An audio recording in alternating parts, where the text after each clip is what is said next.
panyungkun teh dibere nama tapi diteke antukna engketna teh geser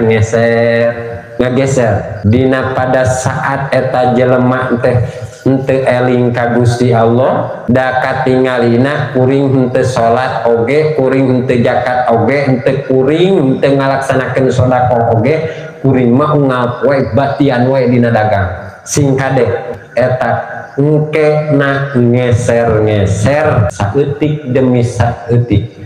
syai'an pasyai'an antuk nate kubrag ku eta teh ngekubrag langsung bantatan sekaligus dikubragkeun ku Allah Ta'ala manehna langsung tempes gering pamajikan anak wah eta mah sawah rempah pasti eta teh kade dibere untung terus teh sing kade sing horek rek digedekeun siksa ka eta jalma eta istidraj ngaranna matakan ulah santai-santai ulah tenang-tenang sok dibebenyokeun tandana si jalma arek dicilakakeun ku Gusti Allah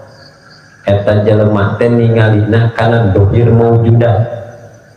dohir anu katingali ku mata kepala kuring untung kuring diberi nikmat ku Gusti Allah kitu bahasana diberi untung kuring mah ku Gusti Allah diberi nikmat ku Gusti Allah Allah mah henteu pandang bulu henteu kanu iman henteu kanu kafir bahasana kitu